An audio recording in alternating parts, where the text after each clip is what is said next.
Number 10. Cyborg. In Injustice Gods Among Us number 15, Cyborg, Wonder Woman, and Superman go to Arkham Asylum to move its prisoners to Superman's quote-unquote secure facility. Cyborg takes control of the asylum security and begins opening cell doors for Flash to whisk away the prisoners inside. When he is about to open the Riddler's cell, Batman gives him a little warning not to, which Cyborg ignores. All it takes is one button on Batman's utility belt and Cyborg's systems go haywire. He falls to the ground, writhing in pain, until Nightwing steps in and presses the button again. It turns out that after Cyborg checks the date of the virus that caused this, Batman had uploaded the virus the very first day the two met, and he's had it the whole time. An easy little button press and he takes down an extremely advanced Cyborg. Number 9. Green Arrow. In the Deceased storyline, when an anti-life virus is spreading throughout the globe and infects Superman, Damian Wayne, the Batman at the time, gets access to Bruce's files around taking down the Justice League. The funniest and most embarrassing thing though is that when Green Arrow assumes there's a file with his name on it, Damian informs him that there isn't. Batman didn't have a single file for Green Arrow. He didn't even see Green Arrow as a real threat. Bruce is dishing out the embarrassments even beyond the grave. But Green Arrow could be a planetary threat if he wanted to. Wait a minute, you know what would be really embarrassing? If you didn't like and subscribe to our channel. Kidding, you don't have to do that if you don't want to. Do it. Do it. Do it. Do it. Number 8. The Hulk. Bet you didn't expect to see this on the list. Honestly, who would?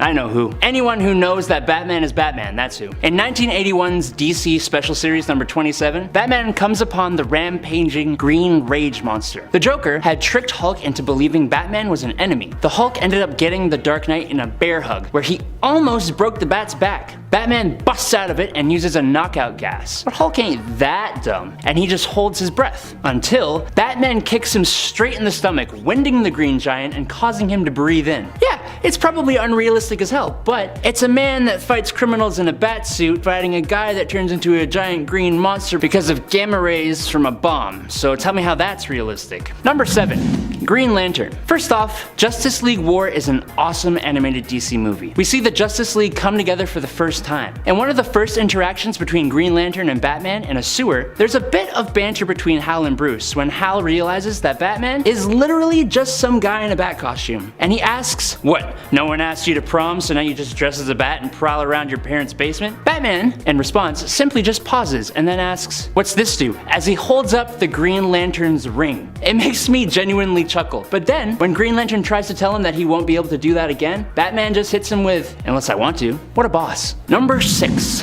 Green Lantern again. In All-Star Batman and Robin, the Boy Wonder, Green Lantern gets shown up. In order to face Hal Jordan, Batman lures him into a room where he has painted literally everything yellow. Why? The Green Lantern ring has the unfortunate weakness of not being able to affect anything yellow. So all the furniture, his and Robin's costumes, even their faces, and to top it all off, he even taunts Green Lantern while drinking lemonade. To really top it off, Batman isn't even the one to fight the Lantern. He leaves that to his ward, Robin, who admittedly takes it a bit too far. Number 5. Okay, one last Green Lantern defeat. Now, before you jump on me for including 3 times he's embarrassed the Green Lantern, you should know that 1, I don't even like Green Lantern that much, and 2, this time it was Guy Gardner, who is arguably the most annoying one. In 1987's Justice League number 5, or Justice League International number 5, Guy Gardner is his usual cocky, jerkish self. And a conflict between him and Batman has been brewing for a few issues, with Guy just kind of being a huge pain in the butt. But when Guy finally rears back to throw his punch, the Dark Knight is in there so fast, punching this guy so hard he knocks him clean out. And then him and the rest of the league leave him on the floor while they continue planning and even go on missions. Then, he doesn't even come to until like 2 issues later, when he just accidentally knocks himself back out. Number 4. The Punisher. Punisher/Batman Deadly Nights is a very short-lived confrontation between these two heroes occurs when Batman stops Punisher from killing the Joker, which, as we know, goes against Batman's ideology. He interrupts the Punisher, coming in between him and his gun, and telling the Joker to run. In his frustration, Punisher drops his pistol and gets one mean punch in across Batman's face. Just the one though, as Batman lets him know he will only allow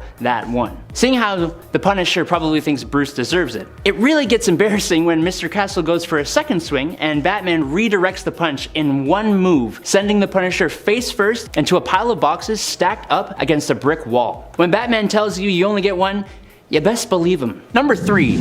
Justice Buster Armor. In the Endgame story, the Joker has twisted the other members of the Justice League with his Joker toxin, meaning we get to see Batman take them all on. While we know he has contingencies for each member of the League, Batman instead dons an armor that has the capability to subdue every member of the Justice League, the Justice Buster. Using this suit, he puts Wonder Woman in a dream state, maps out the Flash's movements, and causes him to slip and crash into a building, knocking him out. He fires a foam made up of magnesium carbonate at Aquaman that envelops him and drains him of the moisture in his body the more he struggles. And then Superman shows up. The Justice Buster has plasma shields to deflect I-beams, thrusters and thermals to deter frost breath, but this is a Superman that isn't pulling his punches. When Superman gets through this armor, it doesn't matter though. Batman spits a polymer laced with green kryptonite dust into Superman's eyes, rendering him powerless. Number 2. Beating Superman as an old man. In the exceedingly famous Dark Knight Returns story, we see what is arguably one of the best Superman vs. Batman fights to ever grace comics. In the last issue, number 4, pits an aged Bruce Wayne against a Superman that has become a puppet of the government.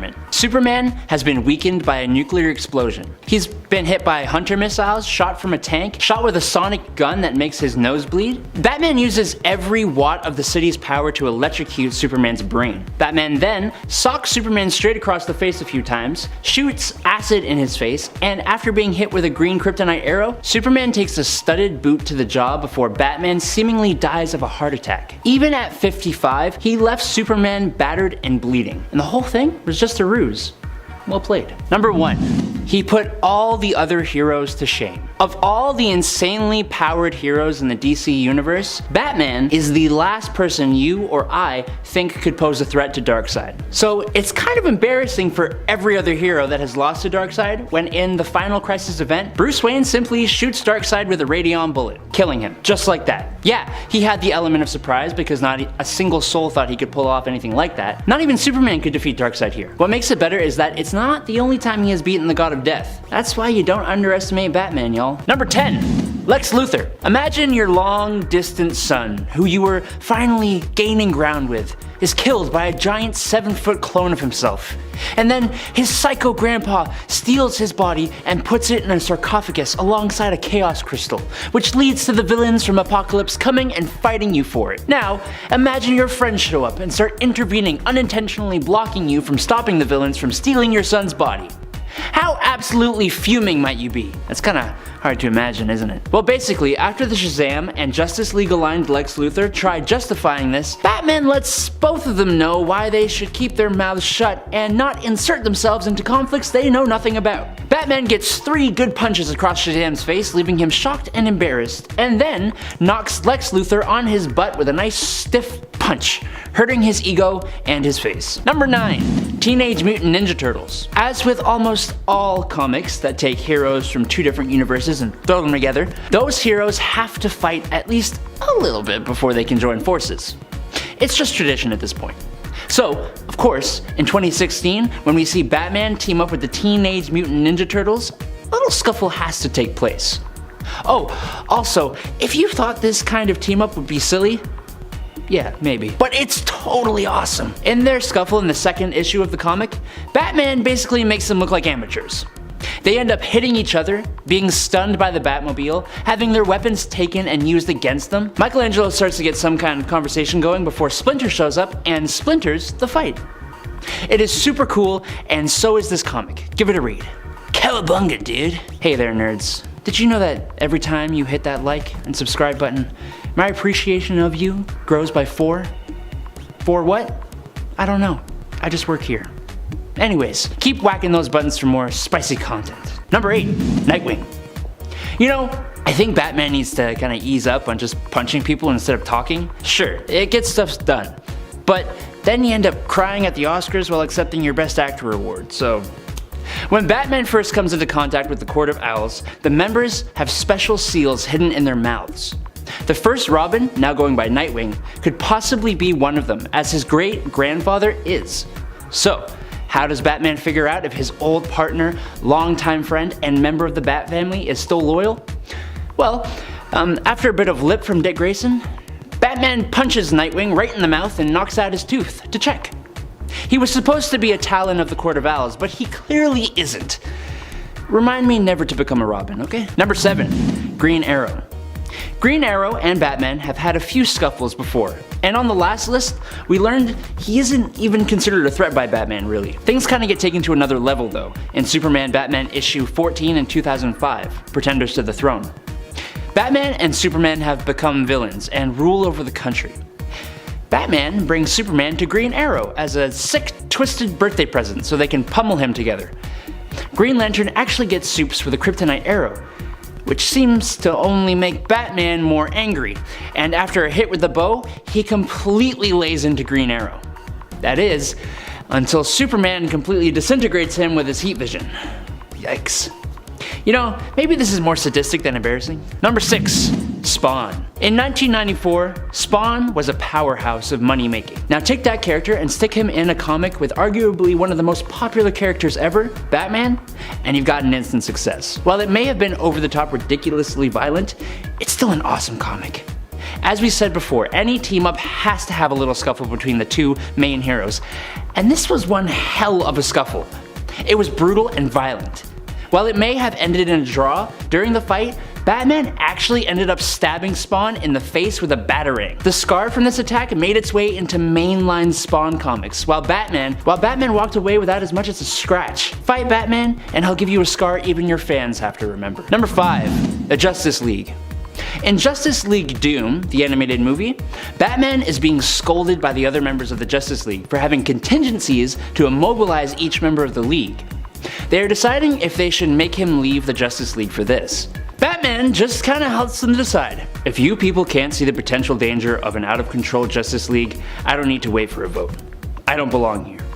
And he just walks out of there. Superman goes to him and asks what his contingency for Batman himself was, and he says, the Justice League. As someone on Reddit said, Batman is 100% right in this fight. Batman quit on his own terms, Batman built the Justice League's watchtower and has a deep understanding of how it works, and Batman left the watchtower to them, despite having designed, funded, and built it. Number 4, The Flash. The Justice League animated TV show in 2001. After the somewhat newly formed Justice League become fugitives, running and hiding from the Thanagarian troops, they take shelter in a department store. They come up with the solution of trading in their superhero costumes for regular street clothes to disguise themselves. This is when Flash pipes up, trying to voice his opinion about the whole secret identity thing. Batman cuts him off, walking right up to him, pointing at each member who has a secret identity, and straight up just saying their real names. Clark Kent, Wally West, Bruce Wayne. Yeah, shut up, Flash! Number 3, Aquaman. Okay, look, Aquaman does have some serious power, and in recent years, he's gotten a hell of a lot better. Partially thanks to Jason Momoa. But this story, well, it really doesn't make him look good. In Legends of the DC Universe number 27, the Joker goes to Atlantis and convinces everyone there, including Aquaman, that he is the king of the land. Aquaman even admits he's heard of Joker before from Batman, but that he just doesn't pay attention.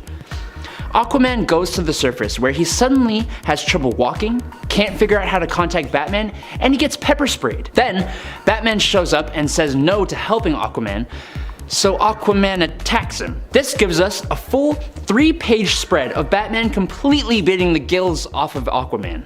Which is even more embarrassing when you realize Aquaman has actual powers. Number 2, Martian Manhunter. Okay, this is a short little moment, but it shows us a side to Bruce Wayne I don't think any of us knew existed. In JLA issue number 27 in 1999, there is a single page. Bruce Wayne is meeting with Clark Kent and a mystery woman who Clark introduces as Hino Ray, and she greets Bruce. In the very next panel, we find out that this woman is actually John Johns, the Martian Manhunter, in disguise. How? Well, Batman says that while the accent was flawless, the name was a dead giveaway.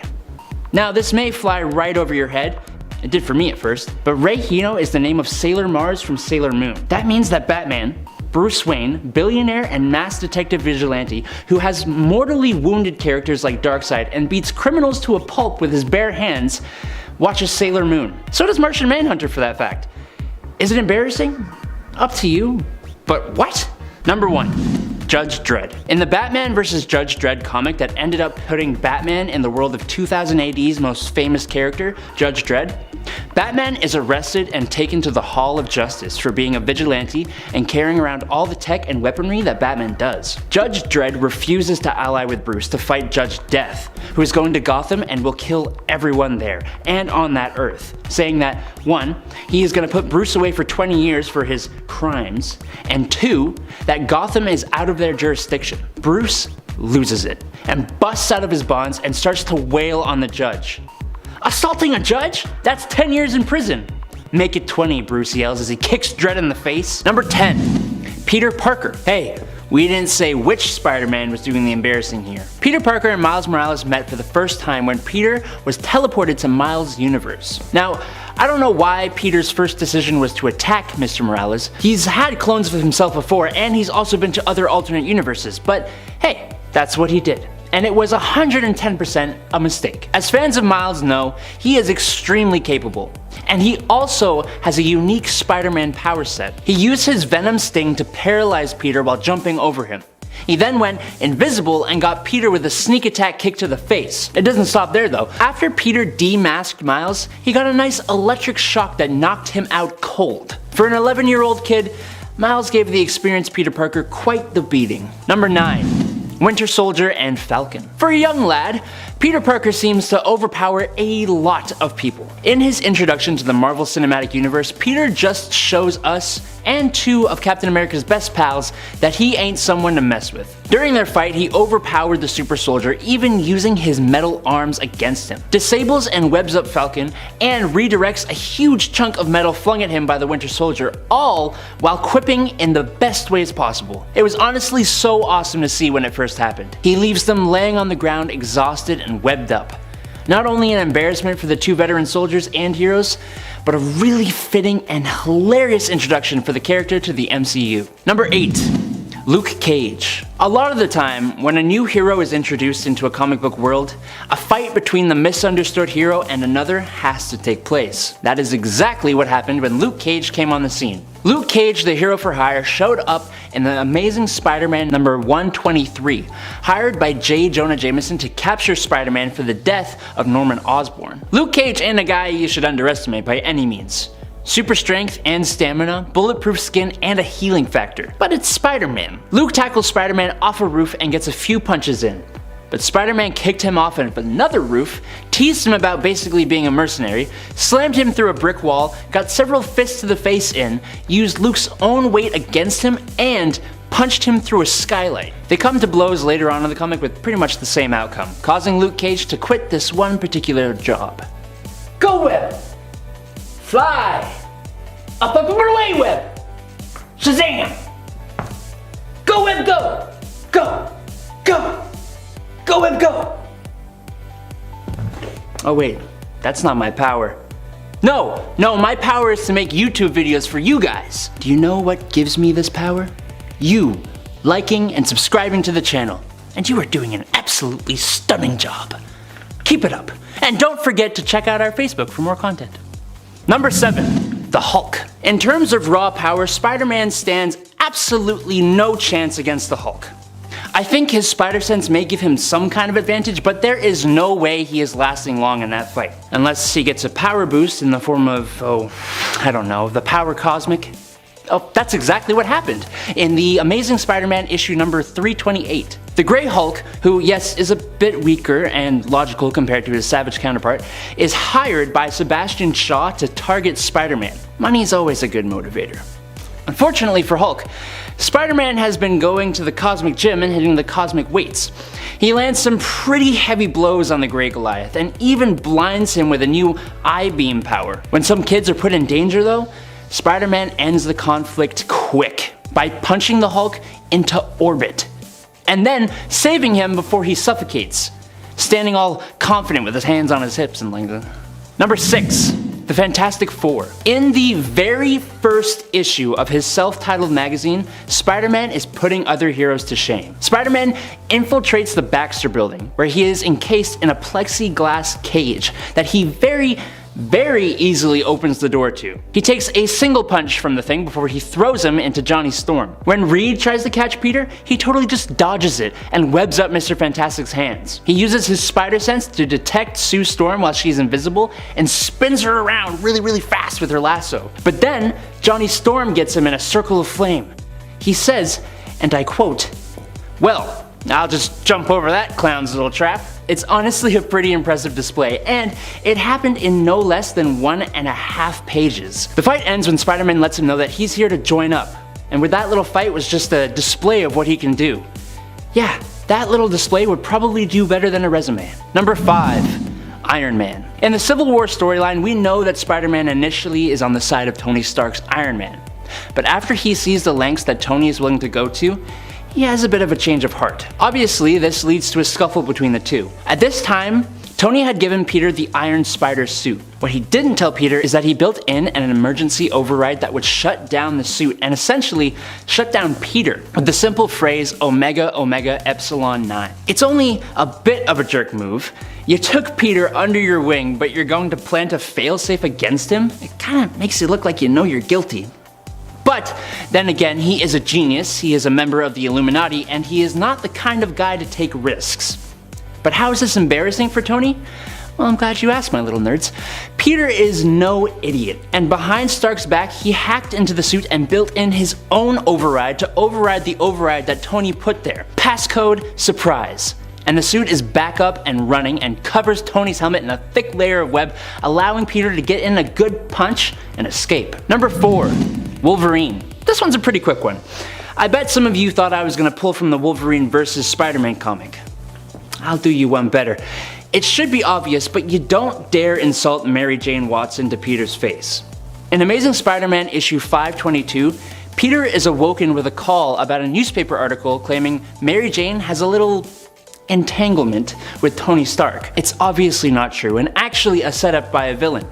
But that's not the point right now. Peter got out of his bed in Stark Tower and goes looking for his wife. Along the way, he runs into Wolverine in a room with a very lovely high-up view of the city. Now, Logan decides to start going on about how Mary Jane messed up big time, and after a warning from Peter, he decides to comment on her lack of brains. This lovely little comment gets him thrown through an unbreakable glass window, and it gives him a really colorful way to catch a cab. Number 3. Daredevil. When Spider-Man was in possession of the symbiote suit, he wasn't his normal self. He was much more ruthless. And Spider-Man can already knock criminals into a coma when he is pulling his punches. When Spider-Man interrupts Sin Eater Stanley Carter from attacking Betty Brant and almost killing her, he starts to lay into the guy, beating Stanley while giving him an earful. Peter goes so far that Daredevil notices his heartbeat pounding and pulls him off of the beaten villain. He defends the criminal from Peter, who is seemingly gonna kill him. If you want him, you'll have to come through me. Probably not the best choice of words there, Daredevil. The very next panel shows Daredevil flying through a window. If it wasn't such a serious moment, I would laugh. Nah, I did laugh. Is that wrong? I can't help it, I'm sorry. Number 2. The X-Men. It seems that Spider-Man really shows his skill when he comes into contact with teams of heroes. First the Fantastic Four, and in the 4th issue of Secret Wars, the X-Men. As if dealing with multiple superpowered beings was his speciality or something. I think the best part about these altercations is the way he just keeps talking while he's embarrassing them. After Xavier senses Spider-Man listening in on their conversation, Spider-Man attacks the X-Men a little prematurely, I'll admit. He dodges Wolverine, webs Colossus' face, dangles Rogue from a rod, webs up Nightcrawler faster than he can say BAMF, and swats Wolverine away with a single swing and escapes. It's just so crazy to me how he knows that he easily outclasses almost every one of the X-Men. Or if not, he knows exactly how to subdue them. Number 1. Superboy. If we're doing a video about characters embarrassing other heroes, there is almost always going to be one point that has to do with the DC and Marvel crossover event. Just like the first point, this isn't actually Peter Parker though, but it's a clone of him, so that's basically the same thing. When the DC Marvel crossover happened, Ben Reilly had taken up the Spider-Man mantle. And it was him that fought Superboy on a rooftop. To get things going, Spider-Man hits the Superboy with a webbing right to his very stylish sunglasses. Superboy, just trying to get a hit on our spider friend, busts a hole into a water tower, drenching the entire battlefield. Spider-Man wouldn't stand too long in a one-on-one slugging match with this guy, but that's not his specialty anyways. Just as Superboy is about to land a flying blow into Spidey, he jumps out of the way, firing webbing all over the guy and leaving the soaking wet Superboy to fly straight into an electrical box, taking him right out of the fight. Number 10. Deadpool has a breakthrough. A breakthrough. Get it? You will. There have been a few times that Wolverine has shamed and embarrassed Deadpool, especially in combat. One such time, Deadpool was actually the one looking for a fight, and so Wolverine decided to oblige him. But he didn't just do that. He also gave him some pretty witty retorts as well. You see, Deadpool was made to believe that fighting Wolverine would help resolve some issues he has with his own past. And while Wolverine not only schooled him in combat, but also wisdom, at one point Deadpool asks Logan to dig deeper. Not knowing at the time what Wade is talking about at all, Wolverine responds with that deep enough murk as he stabs him through with his claws. Wolverine has always had some of the best mid-combat speeches and retorts. He also might have the mutant power of being able to leap and give you a whole speech during that one leap. Number 9. Namor gets beat in his own domain. Surprisingly, Wolverine has seemingly held his own against Namor more than once in the comics. One such time was when the two duked it out in Civil War. Their fight goes down in Wolverine's tie-in issues, mainly being featured in issue 45. Here, not only does Wolverine prove himself on land, but also in the sea, breaking into Atlantis and Namor's palace, and even managing to hold his own in combat against Namor's guards, fighting underwater. And Wolverine isn't usually the best at fighting underwater. He has an underwater suit of Iron Man's to aid him, but it doesn't seem to operate very smoothly for him. Despite this, he gets a few good hits in at Namor, punching him back for a joke that he made when he thought Wolverine was Iron Man about keeping Wolverine on a tighter leash. Yikes. In the end, Wolverine also proves himself to Namor, and despite their disagreement over who should get custody of the criminal Nitro, Namor meets him later at a bar to give Wolverine the information that he was looking for, which I think is pretty nice. And friends, before we move on to this next spot, if you are loving this list and you want to hear about more embarrassing moments that Wolverine has doled out, be sure to head on over to Facebook and click that like, because we are going to be putting up more content over there, and there'll be lots of good stuff for you in regards to Wolverine and other heroes. Number 8. Emma Frost's dirty secrets revealed. Dirty, dirty secrets. Actually, it's not that dirty. It's not that dirty of a secret in my mind, but you know. In this moment, it appeared to be, I guess, kind of dirty. During the first Civil War, Wolverine sets out on his own mission to capture Nitro, the one behind the start of the Civil War. Basically, the catalyst, if you will. He does this against the wishes of Cyclops and Emma Frost. When Emma and Cyke confront him about it in the 2003 Wolverine series in issue 46, the issue following the one with Namor, Emma threatens to basically mind wipe him back to a 3-year-old mental capacity. Wolverine responds by putting Emma in her place by 1, reminding her that the psi shields Professor X gave him protects him against her powers, and 2, by revealing that he knows she and Tony Stark, aka Iron Man, used to, team up. Well, Emma seems pretty shocked that Wolverine knows about this and is pretty embarrassed that he outed this previous relationship of hers to Scott. Her reaction is also interesting, as it's also during Civil War I, I believe, that she discloses that Scott does know of their relationship, of her relationship with Tony in the past, in a different comic. Although, you know, maybe this happened after that, but I do believe the issue where Emma brings it up is Civil War issue number 3, and I think that was released before this issue. But maybe the continuity in canon is different than the release order, or I just found a continuity error, and that's what that is. Number 7. Is Hulk really the strongest there is? Yes, he still is, I think. He is the strongest there is. But he's not always the smartest, as is proven here in this fight against Wolverine from Incredible Hulk issue 340. Now, it should be noted that in this fight, Wolverine is actually taking on the Grey Hulk, which isn't known for being one of the strongest personas or versions of the Hulk. But still, the impressive part here isn't so much even Wolverine's skill and strength as a fighter, although you're likely to be impressed by that somewhat still if you're so inclined. declined, but the smarts and character development we see Wolverine display here. Wolverine accidentally picks a fight with Hulk by insulting him, unintentionally. Hulk responds by attempting to attack Wolverine, who manages to get the first slash and kind of dodge in successfully, but then decides to take the higher road and actually chooses to apologize to the Hulk, not wanting to fight him and attempting to fight against his own internal animalistic desire and instincts to do so. When Hulk refuses to let him go and says, "I've gotten smarter and you've gotten gutless," Wolverine replied with, "Knowing when to fight and when to walk away is more smarts than you'll ever have." Yeah, I like that. Such a good Wolverine line to Hulk. Like, I'm just like, whoo! Ouch, you're gonna need some ice for that burn, Hulk. Number 6, Cable and Bishop both get bested. I can't even believe that this happened. Cable is considered an Omega level mutant, and yet Wolverine was still able to take him down. And for reference, Wolverine is considered Beta level when it comes to his abilities and his control over them more specifically. At least, I think he's still considered Beta level. He's definitely not Omega level, I'll tell you that much. Granted, Wolverine did have some help here from Bishop, and does at least choose to spare Cable during their fight as part of the Executioner song story. You see, he thinks that Cable is actually the one they're looking for, but really it's his evil twin Strife. Wolverine isn't quite ready to kill him dead though, not knowing about Strife, but he does have a small amount of doubt that stays in his head. So he's like, I'm just gonna hold off, because even though I think it's you, we don't know for sure. You're making me doubt it. Then when Bishop attempts to finish the job, because he's like, no way, we just hunted this guy down, we fought him, that's it, Wolverine in turn shows up Bishop by slicing his gun to pieces so that he can't actually kill Cable with it, telling him to cool off before getting another gun off the rack and getting back to sorting out this whole mess with Cable's currently very suspicious appearance and self. Even though, like we said, it's Strife, but we didn't know that yet. Or well, Wolverine didn't know that yet, at least. Number 5, Jean Grey gets more help than she bargained for.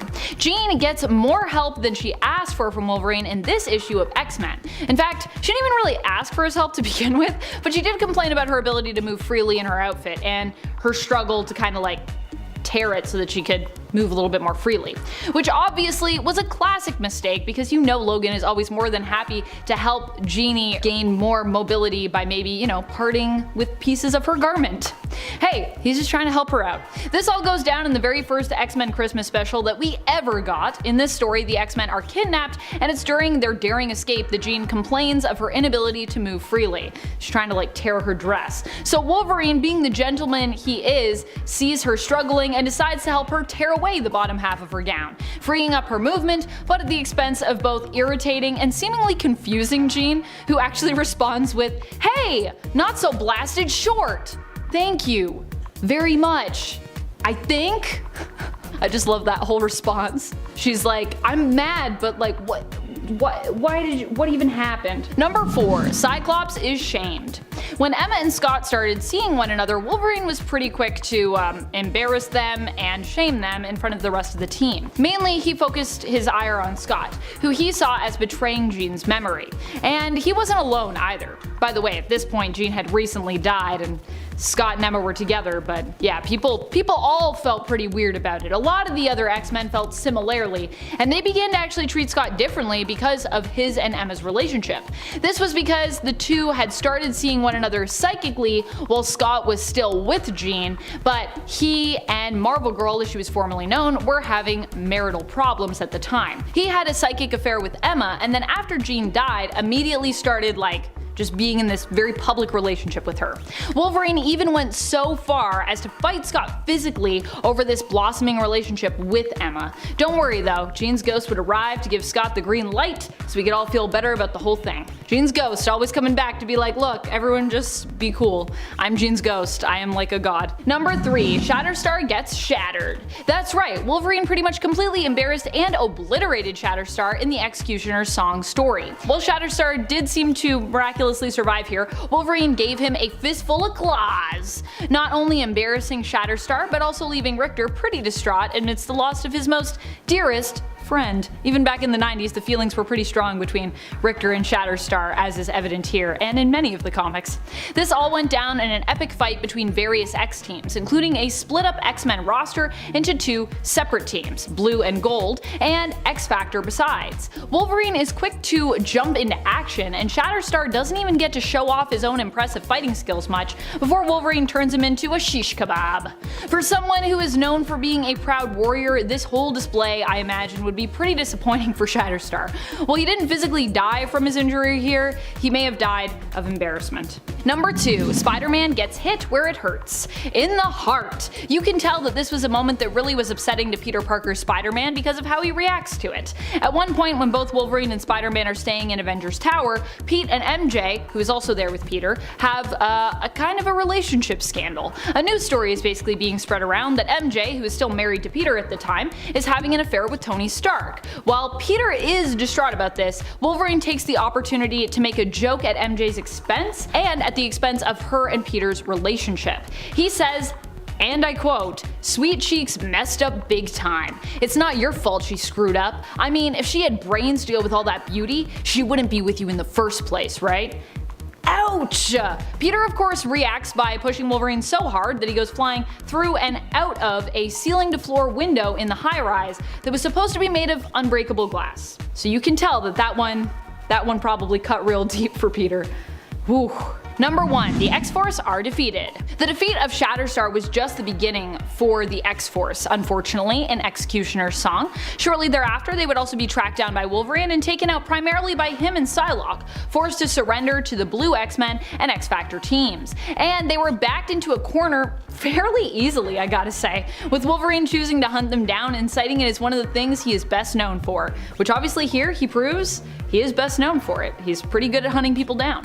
Although I imagine X-Force, like the other teams, also felt pretty conflicted about this whole fight against their friends, so this combined with Wolverine's ruthlessness probably helped to convince them in surrendering. Still, pretty embarrassing that basically Wolverine and Psylocke show up and they're like, hey, we're just gonna do this, and then everyone comes in at the end to be like, yeah, we're here too. Number 10, the Human Torch. Johnny Storm and Peter Parker have been very close friends for a long time. And in comic books, where there is friendship, there is competitive rivalry. In the first video, I talked about the time the Fantastic Four first met Spider-Man, and the way he embarrassed every single one of them. Well, now I want to talk about something a little sillier. In the Spider-Man / Human Torch I'm With Stupid miniseries, Johnny Storm hires Peter Parker to get really good pictures of him since he just became a hero and he wanted some good publicity. Yes, really. Wanting some pictures of Johnny against a villain, he goes to Dr. Doom's lair and gets himself encased in a block of ice. Yes, really, again. Spider-Man saves him and swings him away and makes web ice picks to start getting Johnny out of his popsicle form. But after Johnny struggles a little bit too much, Peter accidentally chips away the part of ice holding Johnny's beloved golden hair, leaving him bald and crying for Reed Richards to fix the problem. Yes, really, for a third time. Number 9, Ghost Rider. Say what you want about Spider-Man, but he is a hero, through and through. And sometimes he needs to remind others how to be that. In Spider-Man number 7 in 1990, Spider-Man and Ghost Rider are working together to defeat Hobgoblin. A kid named Adam gets grabbed by Hobgoblin, causing Spider-Man to look for a less direct approach. But not Ghost Rider. He barrels straight into Hobgoblin on his motorcycle, hitting Adam as well. Spider-Man gets to Adam before he crashes right into a wall. As Ghost Rider gets his hands on the unconscious Hobgoblin and is about to do his penance stare on him, Spider-Man interrupts him, saving Hobgoblin and giving Ghost Rider an earful about what it means to be a hero, sending him walking away in shame. Number 8, Doctor Strange. If you've seen Spider-Man No Way Home, then you know exactly what I'm talking about. If you haven't yet, allow me to explain, or skip to the next point if you don't want spoilers, but I promise you, I'll keep it light. Okay, so basically a whole whack of stuff takes place and Doctor Strange and Spider-Man end up fighting over an artifact. During the scuffle, Doctor Strange brings him and Peter to the mirror dimension, where things just go, well, kind of spirally and just insane. It's actually a really fun scene to watch, but basically, Peter realizes the mirror dimension is based on geometry, and he's great at geometry. And utilizing the absolutely amazing power of math, he strings up Doctor Strange, takes the artifact and Strange's sling ring, and leaves him webbed up and stuck in the mirror dimension. Hey you, I just wanted to briefly stop you here, just to say thanks. Thanks for being you, and thanks for liking and commenting and subscribing. I love reading your comments, even the mean ones. You should check us out on Facebook too if you wanna. Alright, moving on. Number 7, Luke Cage.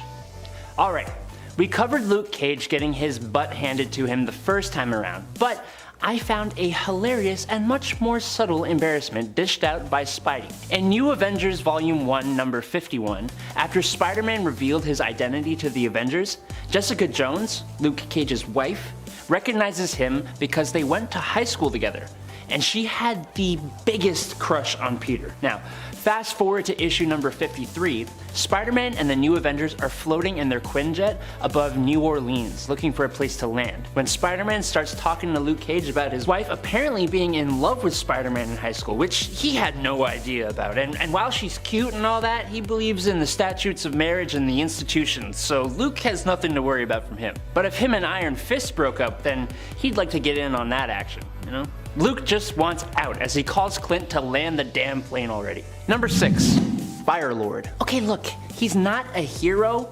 Well, he's hardly an anti-hero. In fact, he's kind of an anti-villain, but Firelord, the former Herald of Galactus and eventual member of the Nova Corps, came to Earth wanting to partake in all the great stuff we got going on here, only to be attacked by firefighters and eventually Spider-Man himself. And now, he wants revenge for the embarrassment. Look, he's not from here, okay? Just because he has different ideas of what's fair doesn't mean that he's evil, right? After Spidey leads the spicy Firelord on a chase all around New York, he decides to engage him hand to hand, and boy does he go off, dodging every swing against him with his spider sense and landing countless blows on the alien, leaving him unconscious when the Avengers show up to pull Spider-Man off of him. Number 5, Phoenix, Colossus, and Magic. A duo? And this duo? I know, it's crazy. In Avengers vs. X-Men number 9, a group of 5 X-Men were granted quite the power boost in the form of the Phoenix Force. The mutant siblings Colossus and Magic were 2 of these X-Men. Now, Spider-Man is physically no match for either one of these guys, not with the Phoenix Force. But Spider-Man isn't one to let something like that stop him. Even when beaten to a pulp, he still has that charming personality and beautiful brain. When one of the avatars for the Phoenix Force is defeated, the power of the remaining 4 gets boosted even more, and it's just these 2 left. And Spider-Man gives them a little innocent reminder of that fact. Now, we don't get to see the fight that takes place between the 2. Instead, we get to see the unconscious bodies of both of them, with Spider-Man still barely standing to let everyone know he got them to knock each other out. Number 4, Tony Stark and Reed Richards. I love when Spider-Man gets to show how smart he actually is. In Big Time The Amazing Spider-Man, the new Sinister Six has activated big boomies all over New York, and the Avengers are struggling with how to disarm and deactivate them in the 2 minutes and 28 seconds they have left. Reed Richards and Tony Stark, 2 of the smartest men on the whole planet, were going over options on how to disarm the thing. Freeze the thermal assembly? Nope. Use a sliver of vibranium? That won't do it. Spider-Man's got it. After taking a look at the clock, Peter runs over to the computer running the device and begins to sync up the timer with the system clock. Now, why the heck would he do that? Well, you see, it was the first Sunday in November, which means daylight savings time. Which means Peter just bought them an extra hour to get rid of the devices. Nice move, kid. Number 3, Clint Barton as Ronin. During Dark Reign, the Avengers were more of a covert rogue team. Their leaders were lost in civil war. Secret Invasion had put everyone against everyone, unsure of who was a Skrull and who wasn't, and now Norman Osborn was in charge of everything. The new Avengers know they've got to find some way of getting Norman. Clint Barton, who was Ronin at the time, tried a media smear campaign, and it didn't really go too well. So now, he just wants him gone, and he suggests just that in New Avengers issue 55. Spider-Man word slaps the gathered Avengers into their senses. Peter steps out right in the face of the idea of delifing anyone. Am I the only one here who wants to, act heroic in the face of adversity? He goes on to say that now that they don't have their Tony Stark money or Avengers Mansion and butlers, that Ronan is cracking up under the weight of the real world. Yeah, tell him, Spidey. Yeah. Number 2, Nova.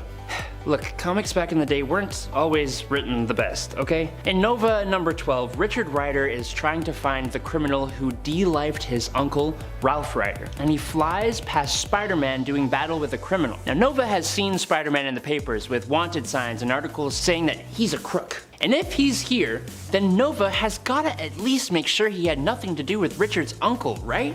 Look, he was distraught, okay? This little scuffle doesn't really go Nova's way though. After he lands a kind of cheap shot on Spider-Man, he catches some webs to the visor, then a fist, and after he lifts Spidey into the air, he catches a nice pair of Spidey boots to the dome as well. And as with most embarrassing fights, Spidey is giving him an earful about the error of his ways in the most hilarious way possible. Number 1, the Avengers. This isn't so embarrassing in the direct sense.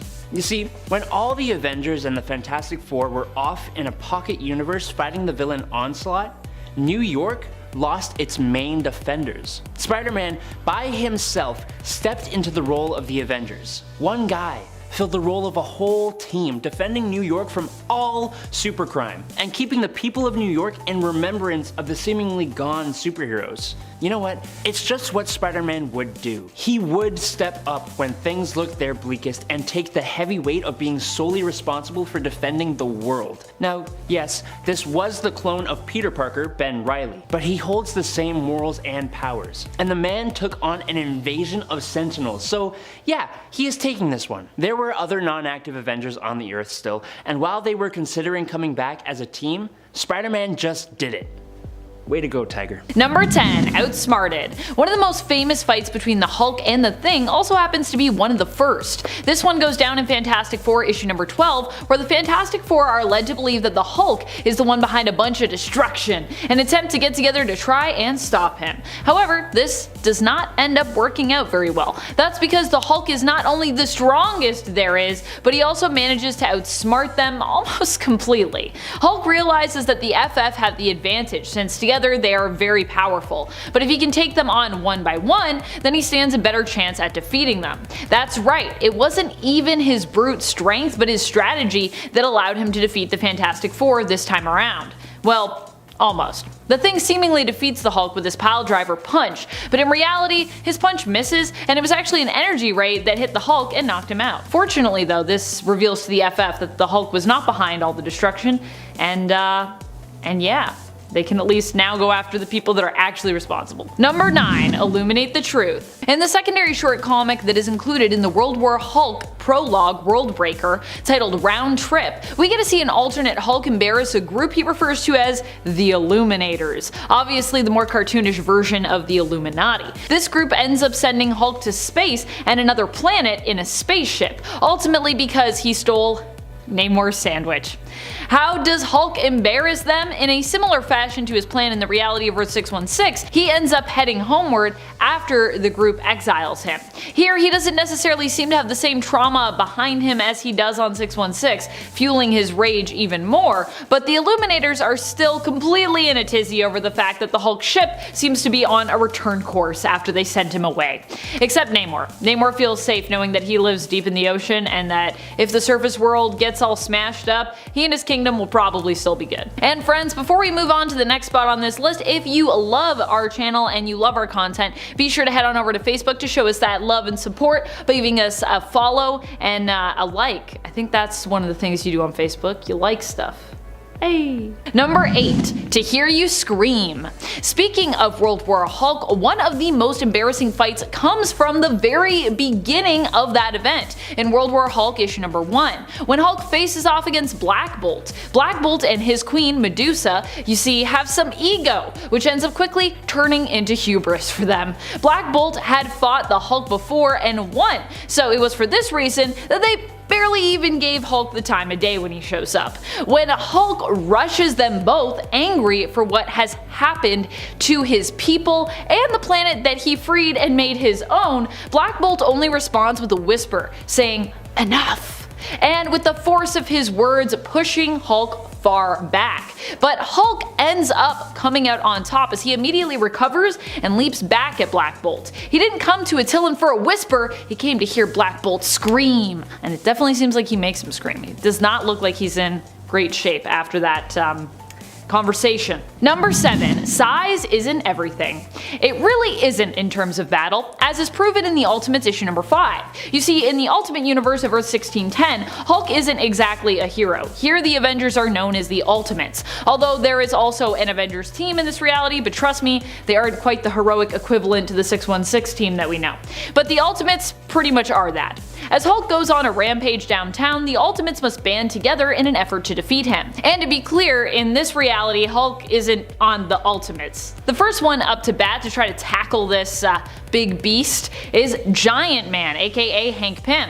He attempts to defeat the Hulk as, well, a giant man. But just because Hulk is smaller than Hank doesn't mean he can't still pack a punch. While Giant Man attempts to hold Hulk beneath his hands and ask him to calm down, also calling him puny, Hulk responds by jumping onto Giant Man's face and threatening to rip his head off and use it like a toilet bowl, before punching his lights out.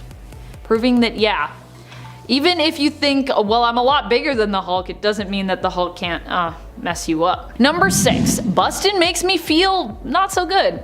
In the case of Tony Stark, that is. While the Hulkbuster became a famous suit of armor in the Avengers film franchise, we also know it from the comics. During the events of World War Hulk, Tony attempted to use this armor to defeat the Hulk when he returned to Earth and threatened to destroy it if he wasn't given the heroes responsible for sending him into space. One of which who was responsible was Tony, who actually initially created the Illuminati group that sent the Hulk away. Tony had also created nanotech, which would in theory be capable of suppressing the Hulk's powers, actually even forcibly using it on Jennifer Walters previously, which she actually sued him for in return. However, the Hulkbuster, the nanosuppressant, even the big bombs that they attempted to use all did nothing. Hulk's pain was so intense, his anger so great, that he became powerful enough to survive all of this and remain in his Hulk form. So apparently it doesn't matter how smart you are, Tony, or how prepared. In the end, if Hulk wants to smash, he's going to continue to smash.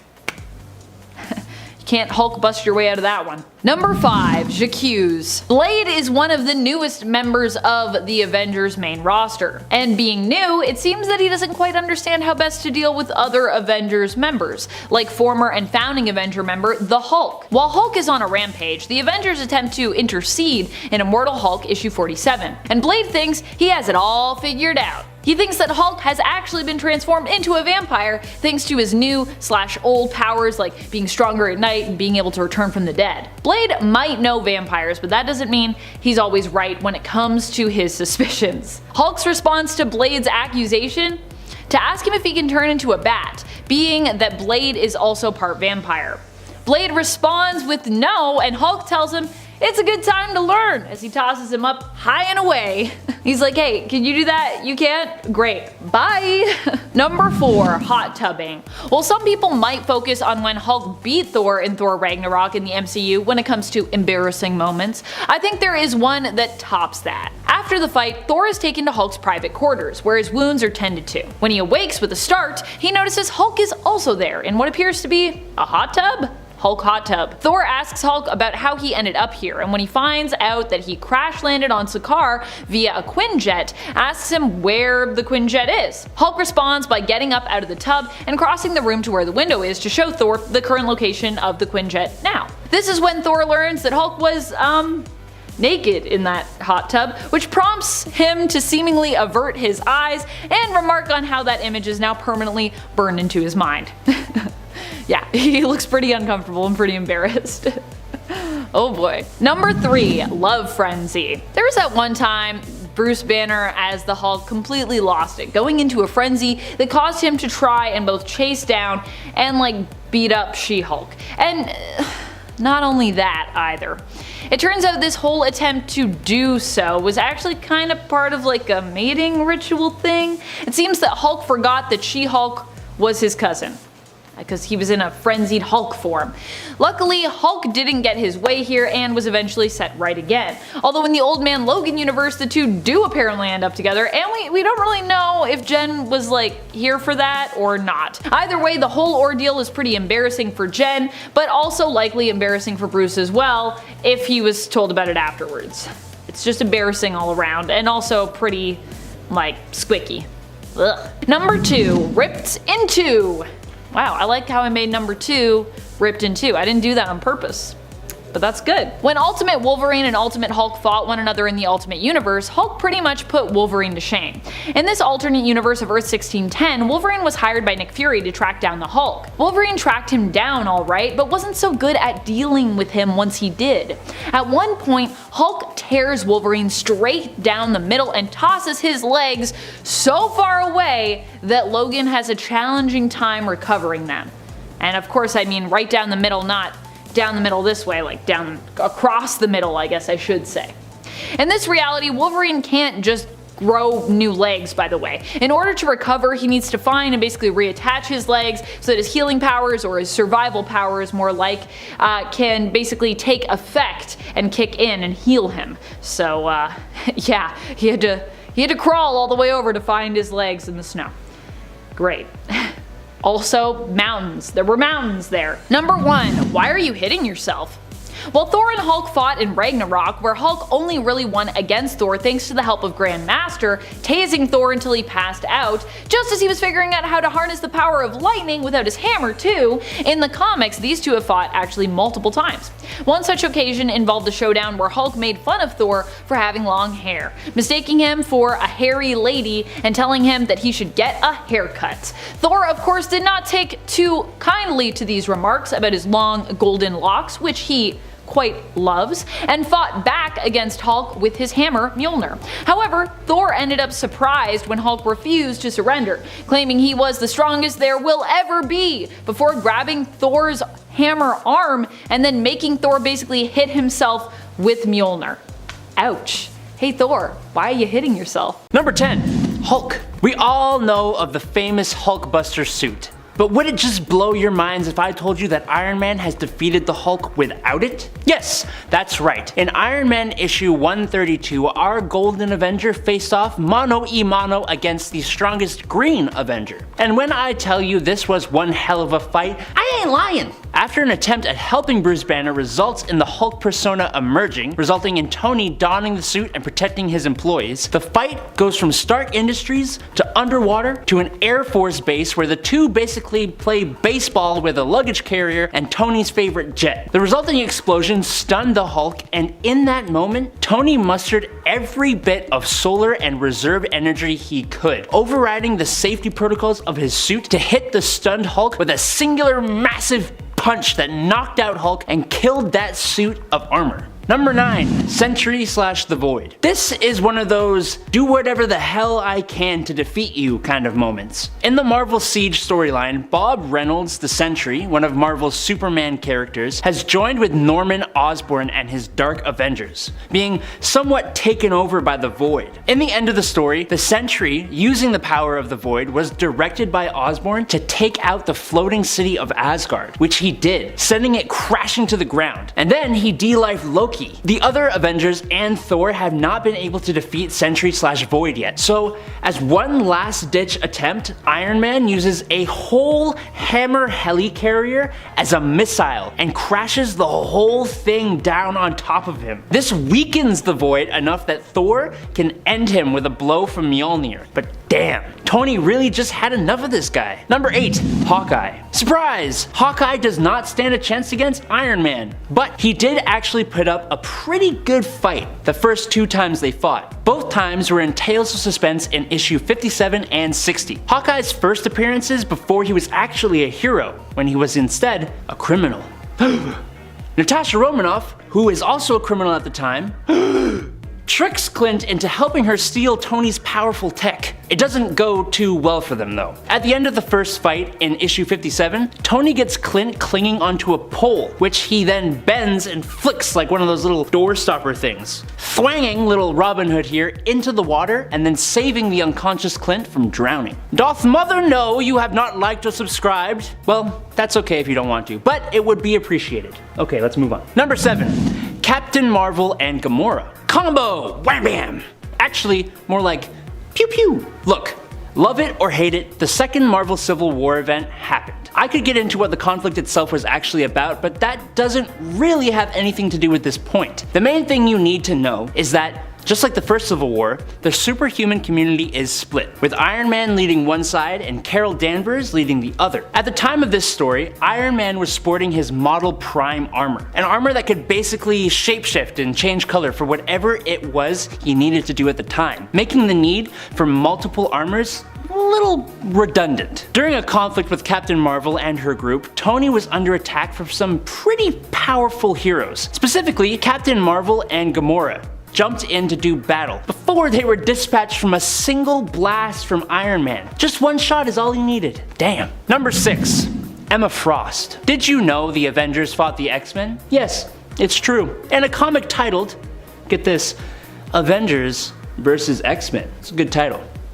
Seriously though, the conflict blossomed when the Phoenix Force is headed straight to Earth with mutant Hope Summers as its supposed host. The Avengers believe this is bad juju for the population of Earth, and the X-Men think this is gonna be what they need for the mutant population to be reborn. A battle happens between the two teams at the mutant island of Utopia. Partway through, Emma Frost comes to make a move, saying telepathically to Cyclops she can shut down the Avengers telepathically, and she is going to end this. Then Iron Man chimes in, I bet you thought you were just about to end this, as he fires microscopic telepathic tasers at her and hopes she will let him make it up to her over dinner. She punches him in the stomach and he blasts back with his repulsors, but this genuinely made me snicker. Number 5. Facial hair bros. Right smack dab in the middle of the video, sort of not really, I want to do something completely different. Something finally not combat related. Yet a victory for Tony and an embarrassment for none other than Stephen Strange the Sorcerer Supreme. In Invincible Iron Man number 3, Iron Man goes to Doctor Strange for help with a little problem he is having. As he's about to leave the Sanctum Sanctorum, he goes,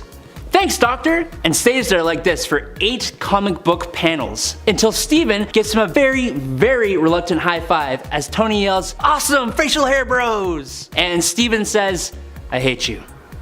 I'm sorry, I had to include this. Number 4, Namor. Iron Man and Namor the Submariner have always had a pretty tense relationship, both having massive egos. They have gone at it with their words and their fisticuffs multiple different times. From what I can tell, the powerful Submariner usually has the win more than often. But Iron Man isn't a pushover. He's gotten some good shots, and in Iron Man number 25 in 1970, we have an example of him winning, in a somewhat hilarious way too. Basically, unbeknownst to Tony, his company had been polluting the ocean with a pipeline. Now yes, that is very, very bad. But if you just go and talk to Tony, I'm sure he'd fix the issue. No, that is not the Submariner's way. No, instead, he attacks, destroying the pipeline and then attacking the buildings it's connected to. To subdue Namor, Tony uses the heating coils of his suit to evaporate all the water in Namor's body, basically rendering him powerless. And then he ties him up to an under construction tower using metal beams. It's kind of hilarious looking, and I feel like Namor could easily slip out of that, like the power of gravity, but it's certainly embarrassing. Number 3,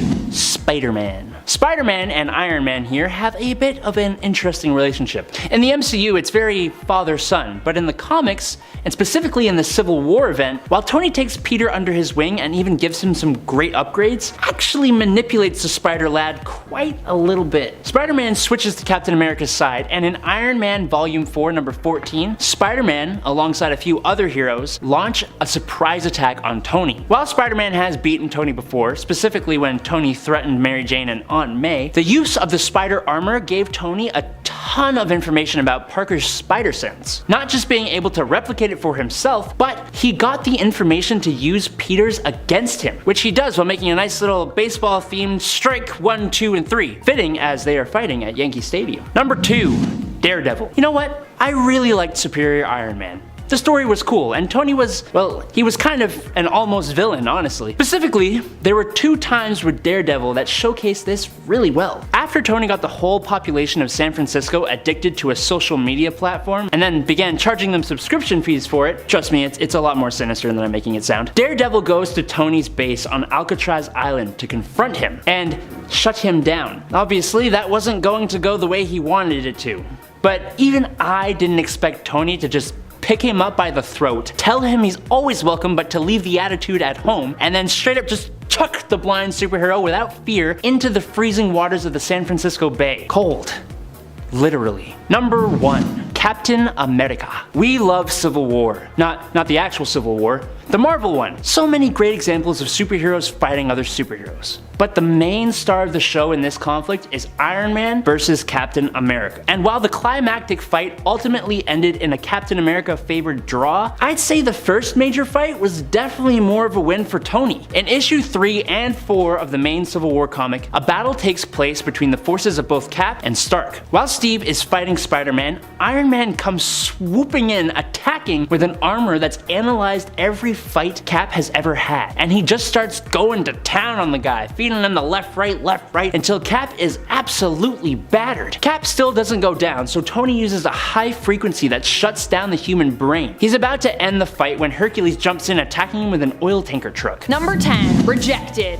Kind of. This one comes from JLA issue number 90 from the 1997 series. Here, Wonder Woman and Batman eventually share a kiss, which prompts Diana to look inside herself and see how she really feels about Bruce and the potential for a relationship with him. After looking deep within her subconscious by using the trans-consciousness articulator, try saying that 5 times fast, Diana decides it would be best if she and Bruce didn't actually end up together. She tells him as much, just as he seems to be ready to say the same. Although he also makes quite the face when she asks him if he felt being with her was worth risking all they already had as friends. And while Bruce seems to say that he agrees with Diana wholeheartedly, his face and the parentheses in his speech bubble seem to imply otherwise to me. All in all, I think both of these two ended up a little bit embarrassed by the whole ordeal, so it's a bit of a two-way street with this one. Batman's embarrassed, Diana's a little embarrassed.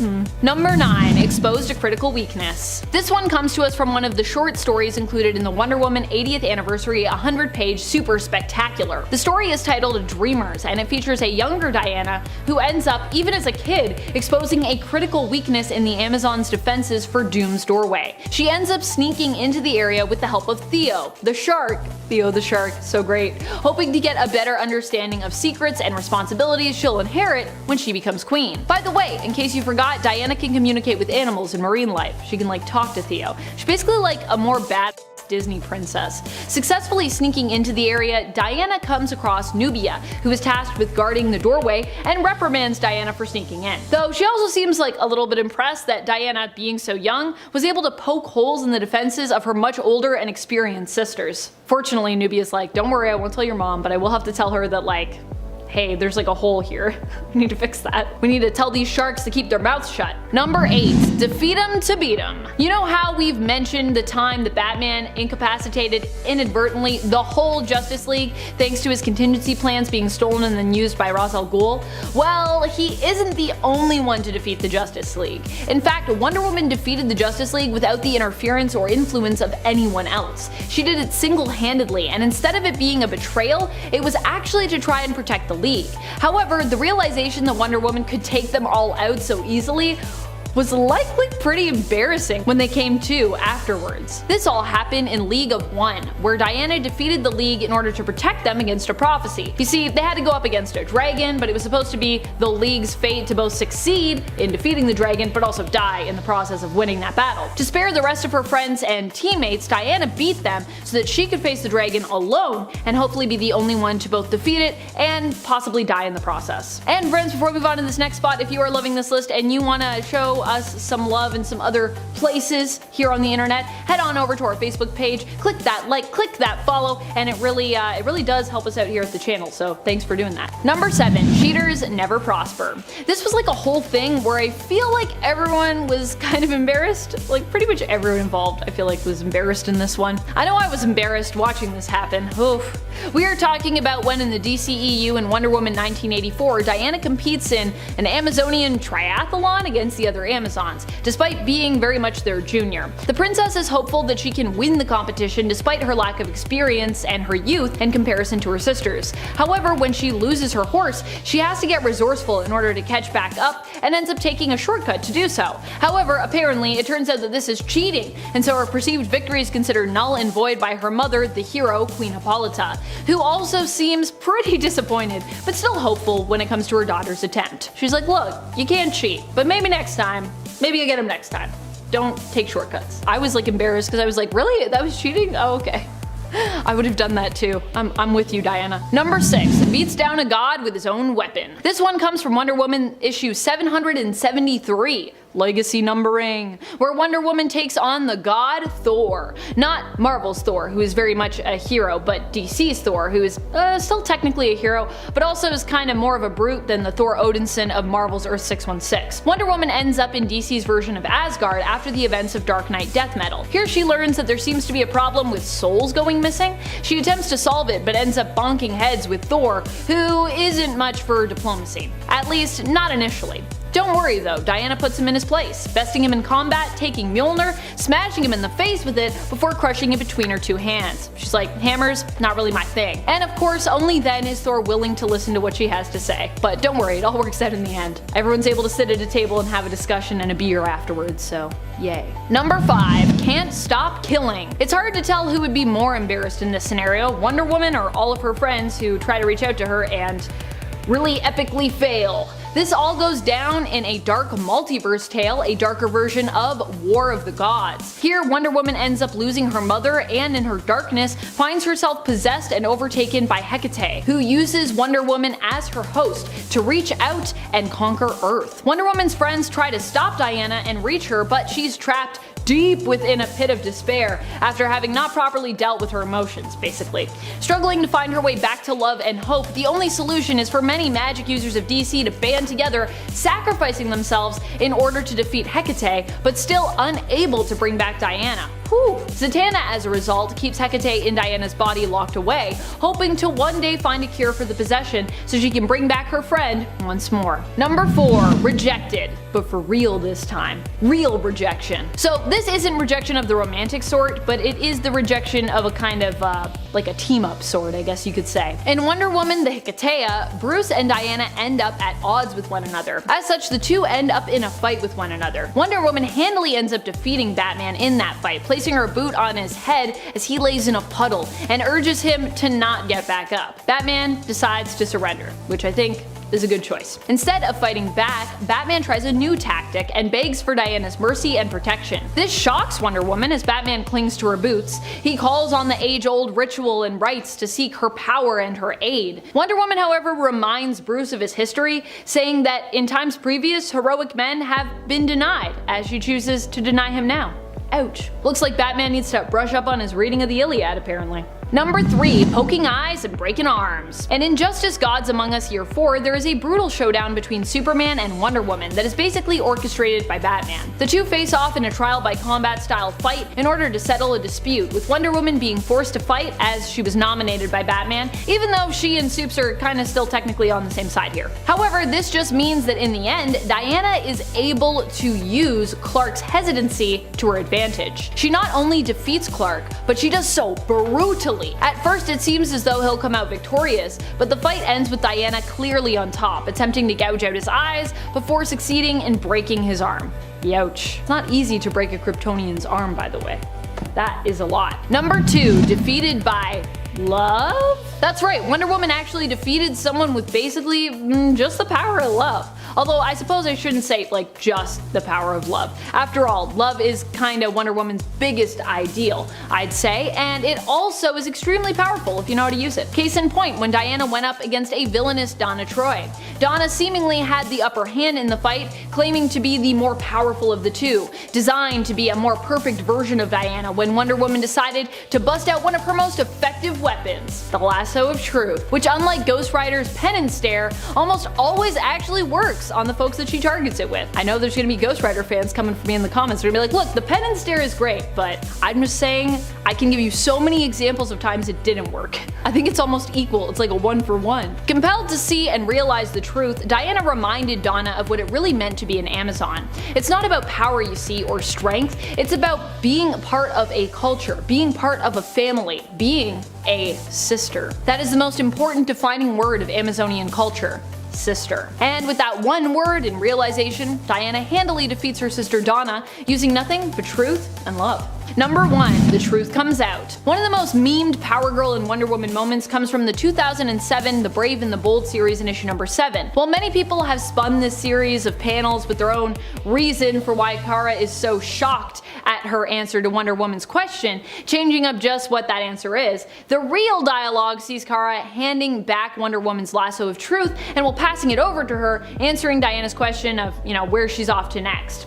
Power Girl responds in the comic that she's off to go kill Superman, shocking both herself and Diana, and leaving her super embarrassed while Diana is convinced that something must be wrong with Power Girl. Perhaps she's brainwashed or she's possessed, as the lasso obviously compels those it touches to only tell the truth. So, she's gotta be telling the truth. Wow, what an embarrassing way to realize that that's going on. Number 10. Puppy Bonanza. How do you defeat the Hulk? With puppies, of course. At least that was the suggested intel that Bruce Banner provided S.H.I.E.L.D. when both he and Hulk were working with S.H.I.E.L.D. Bruce claimed in order to defeat, or rather diffuse, the Hulk's rage, that S.H.I.E.L.D. should basically get a crate filled with puppies and then unleash them on him. And surprisingly, it worked. Although maybe not so surprisingly, I feel like the Hulk would like puppies. Who doesn't like puppies? This is probably the cutest, most embarrassing moment for the Hulk on this list. Get ready though, because it's about to get a whole lot more gross and sad and weirder than a crate filled with adorable puppies, if you can believe that. Number 9. Throws a tantrum. In the Ultimate Universe, at one point Hulk decides to throw a tantrum after Betty Ross no longer wants to be with him. Sad. He claims that perhaps Betty should try him on for size if Banner is no longer good enough. Hulk even asks at one point if Banner is too much of a woman for Betty, and perhaps that is the problem. All this while wreaking havoc and causing a bunch of destruction downtown so that the Ultimates had to come in and basically subdue him. This is all apparently because Betty is on a date with Freddie Prinze Jr., which does happen in that issue. It's a weird time. Although admittedly after Bruce is like, oh, this was just a test, I was just testing you, that's not what it was about, which makes it even weirder really. And friends, before we move on to this next spot, if you are loving this list and you're loving what we do here over at Top 10 Nerd, please head on over to Facebook where you can also follow and like us as well. We also have lots of cool content coming to you there, and we're gonna have some fresh stuff too over on Facebook, so you want to get in now. On the ground floor. Number 8. Disappoints Umar. Surprisingly, or maybe not surprisingly, Hulk gets up to lots of risque adventures. In case you didn't know. One such adventure takes place in The Defenders in the 2005 series in issue number 3. Hulk is turned into the plaything of Dormammu's sister, Umar.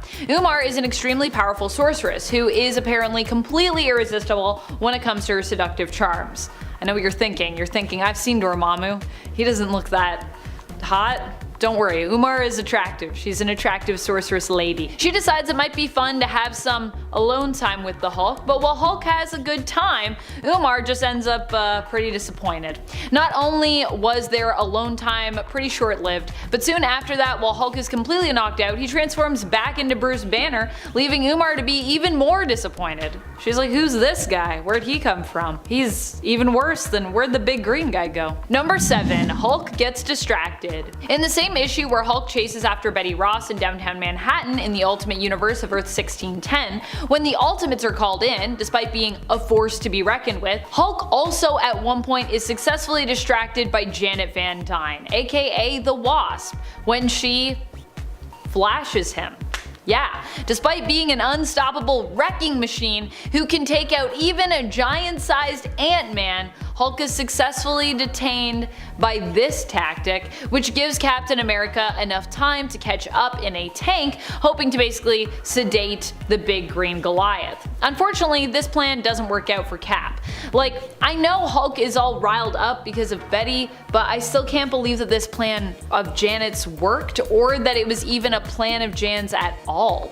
Oh my gosh, the ultimates. Number 6. Blaming mutants. One of the times Hulk felt some shame in his actions was during World War Hulk, when he went after Professor X. Hulk had returned to Earth after the Illuminati sent him off-world, and the new home that he had made for himself on Sakaar was destroyed in a devastating explosion from the same ship that had carried him there.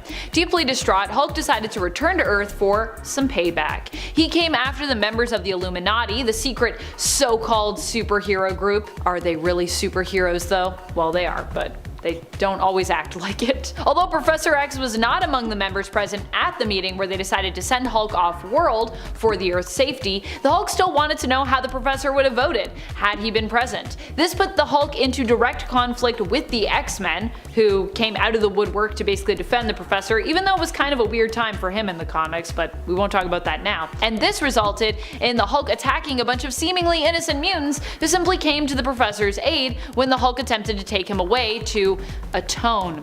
Despite all the violence and devastation he wrought, the fighting is stopped by the mutant Mercury, giving a speech about how the Hulk should be ashamed of his actions for attacking a group like the mutants, who also know what it's like to be outcast just because of who they are, and who also just like recently went through M-Day, so they're like, hey, maybe give us a break. For shame. Although I will say that even when Hulk stops, he's like, yo, Professor X, this is still all on you and you should feel really bad about it. Number 5. Thor's hammer. Returning one more time to the Ultimates, issue number 5, I'm sorry, but I'm also not sorry, as there are a lot of weird Hulk moments in this universe, and especially in this issue, to be honest. When Thor arrives on scene, he seems to be one of the few members of the team who is moderately successful in striking out at the rampaging brute. He successfully beats Hulk down to the ground with Mjolnir. However, even this is not enough to make Hulk give up. At one point, Thor asks Hulk if he's had enough, stating, your jaw is broken, your ribs are cracked, and one of your lungs has just been punctured. But even then, Hulk is not ready to give up, which sounds impressive until you hear Hulk's embarrassing response. Nah, Thor's hammer just made Hulk for Betty again. Oh boy. And he also goes on to call Thor a hippie, no doubt because he has long hair. Oh geez. Number 4. Hot, Bothered, and Lonely. At one point during the Incredible Hulk Annual from 2000, Hulk finds himself feeling super alone. At the same time, his cousin Jennifer is thinking of him and wondering if Hulk indeed feels alone. Wondering if he even knows that he's Bruce. The Hulk is driven by an unexplainable urge to attack Jennifer when he comes upon her and the Avengers, with Jen in her She-Hulk form. Hulk is thinking about Betty, and it seems Vision is analyzing his brutish behavior to indicate Hulk is seeking a mate? He is attempting a show of dominance and looking to basically fight She-Hulk into submission. Yeah, you guessed it, the Hulk thinks She-Hulk is one of his kind and he's looking to mate with her, as the Bruce side of him is repressed and I don't think is aware enough to acknowledge that She-Hulk is actually his cousin, Jennifer Walters, and to exert control and make Hulk stop. Fortunately, Jen is able to rebuke him and Hulk actually accepts her no. But there is an embarrassing line where Hulk runs up behind She-Hulk and shouts, "Hulk will smash She-Hulk! Hulk is strong as there is!" Oh jeez. These moments. Jen takes that surprisingly well too. I would not take that as well. I would not be very pleased. Number 3. Stomach trouble. While Hulk is definitely known for being the strongest there is, he isn't often known for being, the brightest there is. All the time. Case in point when he fought Logan in the Old Man Logan universe. Now this version of the Hulk is a lot older, a lot meaner, and possibly a lot crazier, but he still proved to be a tough cookie for Logan to take down. In fact, when the two finally face one another in that universe, it seems as though old Pappy Hulk has won. He completely devours Logan and, well, that seems to be the end of it. Or so it would seem. Later that night, Hulk gets some indigestion in the form of Wolverine clawing his way out of the Hulk. Probably not so wise for old Hulk to eat a man with 2 sets of adamantium claws and a regenerative healing factor. Number 2. Scared to Death. In the story A Little Fire from Immortal Hulk, Time of Monsters issue number 1, Bruce dies, and while he doesn't stay dead, his death here causes Hulk some pretty big embarrassment. In this story, Bruce Banner is manipulated by Scarecrow into going into a movie theater where Scarecrow is keeping other residents of the town Banner happened to wander into. At the movie theater, Scarecrow is forcing people to watch their greatest fears come to life on screen, brain in order to feed off their fear. For Banner, his fears are so great that they basically kill him dead. Don't worry though, as we learn throughout Immortal Hulk, no death is really permanent for the hero, and soon Bruce is overtaken by the Hulk, returning to life. The Hulk avenges Bruce's temporary death, although he does remark even he is embarrassed by Banner's demise, saying, "Scared to death? That was puny, even for Banner." It is pretty embarrassing if you get scared to death. But it can happen. Things are scary. Just give Banner a break there. Although you know Hulk, he's still gonna at least avenge Bruce's death. Number 1. Old Pappy Hulk. Probably one of the most embarrassing things Hulk has ever done in the comics was to actually mate with his cousin Jennifer Walters, aka She-Hulk. I know we talked about when Hulk got all riled up and chased after Jen and even attacked her because, well, he was not fully in control and basically was aroused by her, but at least that never really happened, right? Well, wrong. It did happen. But don't worry, it is safely contained in an alternate universe, so it doesn't affect the main continuity. Thank goodness. This took place in the Old Man Logan universe, where it's implied that Hulk may have actually lost his mind due to gamma radiation poisoning his brain over time. However, Bruce doesn't seem to think that's the case, and Moore states that he intentionally chose to mate with Jen because to him it was just a logical choice. It just made sense. He was like, I mean, who else would I mate with? Someone that isn't related to me? That would be insane. We also don't really know what Jennifer's feelings were on this matter, whether she was into it or was more like of kinda an unwilling victim, which makes the whole thing even worse.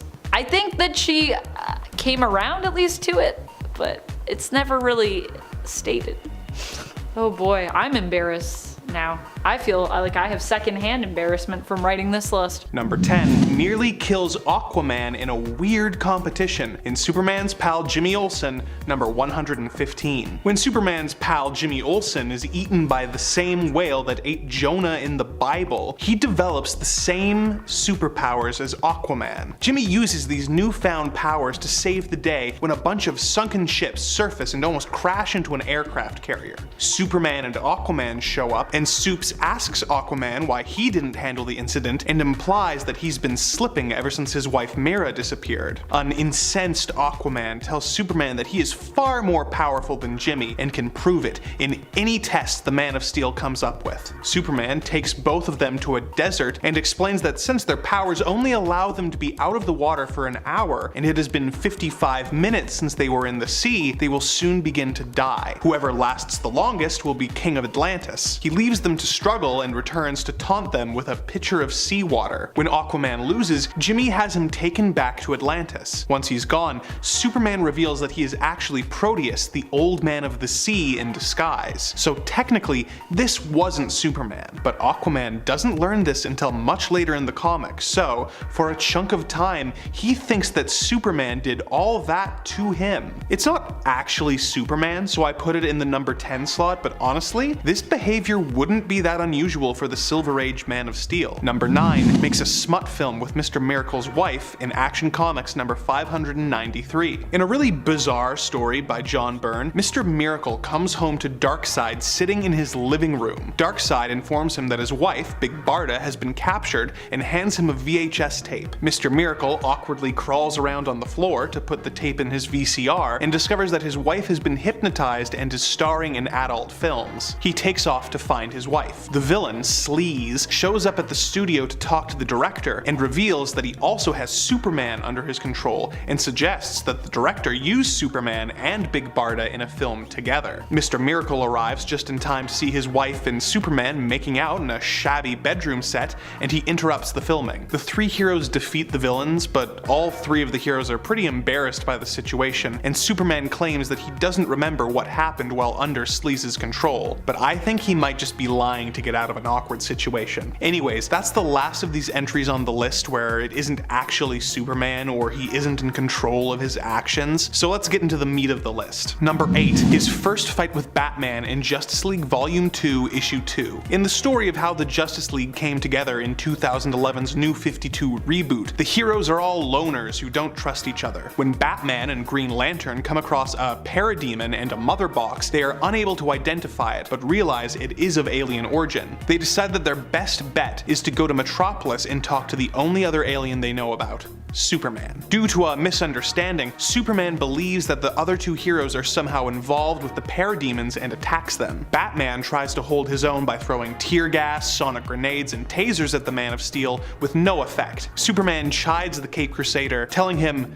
"Your belt's empty, Batman," before grabbing him by the throat and slamming him into a wall. Considering how well Batman managed to do against Superman in subsequent fights, he clearly felt this loss, and I'd argue has never felt so powerless. Number 7, his fight with Green Lantern in Justice League Volume 2, Issue 2. Continuing on from the previous entry, let's talk about how the same fight went for Green Lantern. He spent most of the flight to Metropolis bragging to Batman that he would have no problem beating the Man of Steel. When they found Superman, Hal told Batman to stay back while he handled Superman. Superman then came at him faster than a speeding bullet and more powerfully than a locomotive. While Batman was being mildly irritating at best to Superman, Green Lantern came in for round 2, tying Superman up with constructs of giant chains. Superman smirked and said, "Chains? Really? You're funny, Green Lantern," before easily shattering the construct and renewing his attack. Pretty much all of Hal's confidence shattered at this point, and he protected Batman and himself in a bubble as Superman bounced them around the city. Superman was being pretty intense about the whole situation, but thankfully a timely intervention by the Flash allowed them to recover and explain themselves to the Man of Steel. Number 6, exiles Supergirl to another planet in Action Comics number 258. When Superman's cousin Kara Zor-El came to Earth and revealed that he wasn't the only surviving member of his family, Superman described it as the happiest moment of his life. He then dropped her off at the orphanage and told her that she had to keep her existence a secret. She took all of this in stride and followed Superman's orders until one day she saw Krypto the Superdog flying around. She introduced herself to Krypto and the two had a fun time playing together. Then Superman showed up and started scolding her for revealing her existence. Supergirl very reasonably points out that Krypto is a dog and can't talk, let alone reveal her to the world. Superman responds by banishing her to live on an asteroid for a year in complete isolation. Supergirl stays there for a week before Krypto shows up with a note from Superman telling her that there is a storm of kryptonite dust coming to the asteroid and that she must return to the orphanage in her secret identity of Linda Lee for one day before going back to space for the rest of her exile. Linda shows up at the orphanage but finds herself in a spot of trouble when she comes across a search party that has been looking for the missing orphan. She covers herself in mud and claims to have been stranded in Dismal Swamp for the past week. She dodges reporters' questions and Superman reveals that all the shaming and sending her off into exile was an elaborate test to see if she was clever enough to figure out how to maintain a secret identity. Superman congratulates Supergirl for passing the test and she excitedly asks if this means that she no longer has to keep her existence a secret, and Superman clarifies that he never said that and tells her to continue living in secret until he damn well says so. Number 5 replaces Krypto with a different Superdog in Superboy number 109. Due to his many years in comics and his recent appearance in DC League of Super Pets,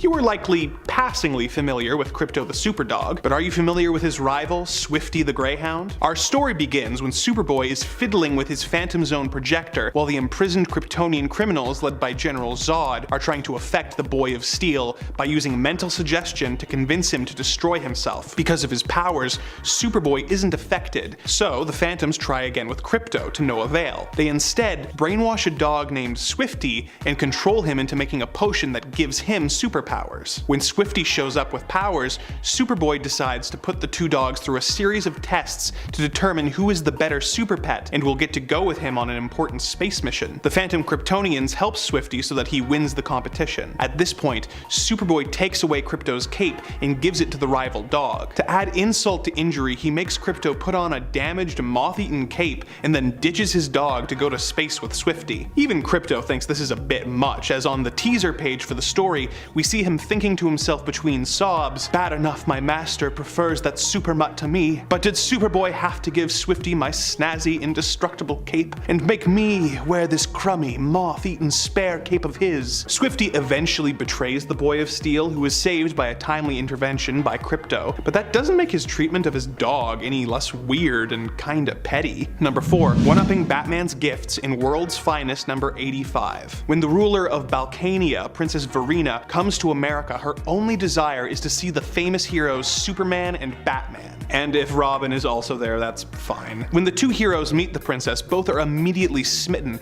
and begin competing for the beautiful princess's affection. When Batman goes out and gets her a bouquet of orchids, Superman flies to South America and gets a giant orchid for the princess. Batman gives her a large diamond ring that he bought, and Superman responds by getting a giant piece of coal and crushing it into a giant, supersized diamond and offering it to the princess. Batman takes Verena on a tour of the city in the Batmobile, letting a very unimpressed Robin drive while he puts the Bat moves on the princess. The mood is ruined when they look at a nearby cliff that Superman has defaced by carving a giant heart with the words S loves V. Batman goes to the train station with the princess so she can move on from Metropolis to Gotham, but before he can get on the train, Superman picks up the train and flies it to Gotham, leaving Batman to frantically chase after them in the Batplane. When they discover that the princess is actually in love with her bodyguard, Captain Stefan, the heroes claim that they were just pretending to be rivals in order to better protect her, but come on. Even if that is the case, that doesn't mean Superman had to go so all out on making Batman look like a fool in front of the princess and the entire world. Number 3, making Robin his court jester in World's Finest number 165. When the evil King Wolf escapes from prison, he claims to his men that he is dying. He devises a competition for his henchmen to determine who the new king of crime will be. They must complete 3 robberies, and whoever pulls off the robbery best will be the new king. Batman and Superman suspect that the king is lying about his condition and decide to help the criminals with their robberies in hopes that the king will reveal his true plan. Batman and Robin take out one of the henchmen, and Batman disguises himself as the goon in order to infiltrate the gang. One of the other criminals disguises himself as Superman in order to pretend to stop a robbery and take the loot as evidence. In order to make sure he wins the competition, Batman knows he has to pull off a spectacular crime, and well in disguise as the goon, disguises himself as Batman and holds himself hostage, threatening to have himself killed if the submarine he's robbing doesn't hand over the ship's supercomputer. Robin pretends to not know what's going on, and Batman pretends to capture him and takes him back to the king's hideout. Okay, if you're confused, don't worry, it gets worse. Batman ties with the criminal who is disguised as Superman, who unbeknownst to Batman actually is Superman, and both are crowned the new kings of crime. When asked what his first royal decree is, Superman immediately says he wants to see Robin killed. Like, honestly, it comes to mind a little too fast. Batman is able to claim that since he captured Robin, he should get to decide his fate, and suggests that they make him the new court jester. Superman agrees, and Robin is forced to dress as a jester and perform for the court of criminals, while Batman and Superman tool around. Now, Dick Grayson was a circus performer before becoming a hero, but it's still weird that Superman and Batman made him dress up and give them a full show before making any effort to figure out the criminal's plan. Number 2 frames Batman for witchcraft in World's Finest number 186 and 187. When Batman and Superman go back in time to colonial times, they come across a woman who had been accused of witchcraft and is about to be dunked in the town pond. Superman moves too fast to be seen and goes into the water and uses his steel-like teeth to gnaw through the dunking mechanism. Batman then dives into the water and rescues the woman. She is smitten with Batman and gives him a kiss. Superman thinks to himself, "Isn't that just like a woman? I did the work and Batman's collecting the goodies." In retaliation, the Man of Steel disguises himself as Batman and starts flying around the town on a broomstick. He then uses his super speed to make it look like Batman has turned coal to diamonds, and uses his super ventriloquism to make it look like a black cat is accusing Batman of being an agent of Satan. As an impartial out-of-towner, Superman is chosen to prosecute a very confused Batman. He has Batman put in the stocks and sentences him to be burnt at the stake. When Batman is tied to the stake, Superman uses his heat vision to start the fire, claiming that it is further proof of Batman's demonic powers. Batman is eventually able to make the townsfolk think that Superman is the witch and is set free. Superman tells Batman that he saw that he had been possessed by a demon and was putting Batman in danger to scare the demon out of his body. But as the reader, we can read Superman's thought bubbles during the frame job, and he really does think about how jealous he is that the woman has chosen Batman over him, and is laughing and giggling to himself as Batman begs him to stop the townsfolk from carrying him away in chains. So even if he had a good reason to put Batman in danger, he's getting way too much joy out of it. Number 1 forces Jimmy Olsen to marry a gorilla in Superman's pal Jimmy Olsen number 98. For anyone claiming Jimmy Olsen doesn't count as a hero, I would remind you that Jimmy has saved Superman's life several times and has developed superpowers even more times, so I'm counting him. In Superman's pal Jimmy Olsen number 98, Jimmy and Clark are on assignment in the African jungle where a blockbuster movie is being filmed. The film crew is using the local natives as extras, and in exchange are showing the natives a different jungle movie every night. The natives worship a sacred ape named Bruna, who comes into the camp and is enamored with the showing of King Kong. When Jimmy Jimmy dresses up in a Tarzan costume and begins swinging from vines in an attempt to convince the director to give him a role in the movie, he gets trapped by an underwater pool of quicksand. He is rescued by Bruna, the sacred ape, who is immediately smitten with the young cub reporter. The ape tries to woo Jimmy, even bringing him a bouquet of bananas, but Jimmy runs away. The sacred ape goes on a rampage after losing her chosen mate, and Superman decides that the best thing for everyone would be if Jimmy just goes along with it until he can figure out a plan. He drops Jimmy off with the ape and brings them a fruit basket as an engagement gift. Jimmy's girlfriend, Lucy Lane, shows up and makes the ape a bridal veil. Just when things can't seem to get any worse for Jimmy, Superman shows up dressed as a witch doctor to perform the ceremony while the movie crew films the whole thing. Bruna eventually tires of Jimmy and throws him off a cliff, and he is rescued by the Man of Steel, but I think we can all agree that Superman let this one go on a little too far before he intervened.